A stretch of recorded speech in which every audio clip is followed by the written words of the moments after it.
My name's Louise Steele. I'm dialing in from Adelaide, and I'm currently a Change Director at one of the Big Four banks.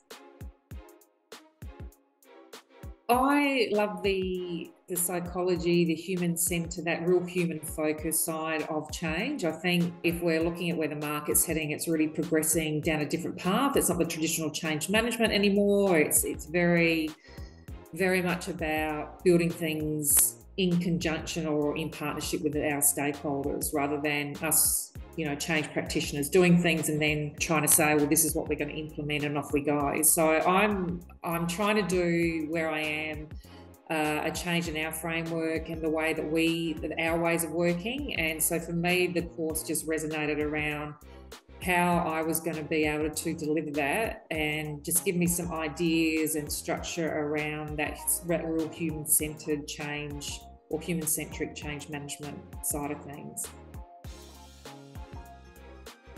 So the challenge that I've got with my team is they're very stuck in the process of change management, and it's driven in terms of where we are in the finance world, very highly regulatory, legislative, do this document, put that into the governance structure. So when I got into the team, it was very evident that we do a lot of the doing and we do a lot of the thinking for our stakeholders. But then what I have found once I've gone in to talk to stakeholders to say, hey, what's working, what's not, what do we need to do differently? It was really evident that they're not involved, and they want to be involved a lot earlier, and they want to be part of that sort of co-creation sort of piece with anything that's sort of coming into their worlds. So for me, it was just back into the team and just saying we need to get out of the process, we need to get into strategy, and we need to really think about our stakeholders at the heart of everything we do. And really for my guys to stop coming up with the answers. They think they have to come up with all the answers, and they don't. So it's a real shift in behaviour.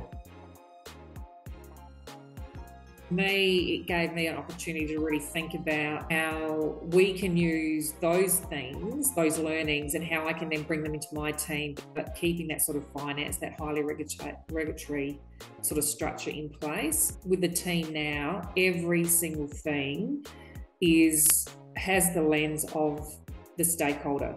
So we're doing this real shift now to, okay, that's what you think, but is that what the stakeholder thinks? In terms of this new program of work, working with the project managers and their stakeholders, just explain to them that we really need to shift this is what's happening to them, to actually get them now on this journey and actually get them to own the decisions and the direction. So that now is in place. And that's directly on the back of this course. I'm now starting to see a real shift in the way our team is talking to everything. The best thing about the weekend in particular for me was the technology, how Mural can really help drive that engagement, and also the model of the 7S, something that there's 50 million models out there, but to see that in application sort of really made me think about what we do. And it was everything was done with the stakeholder at the centre, which is what I loved. I'm excited the fact that the entire business or the entire market now is really pushing heavily towards this human-centric change. It's going to really help us with how we embed all our products and solutions moving forward. And I think for me, I've always been very heavily focused on coaching, mentoring leaders, because they're the ones that influence their team the most. I mean, we obviously sit behind and support. So I just think the course is ideal for leadership. I think all leaders need to have change in their toolkit, and they don't. And also my team, I think, would benefit greatly.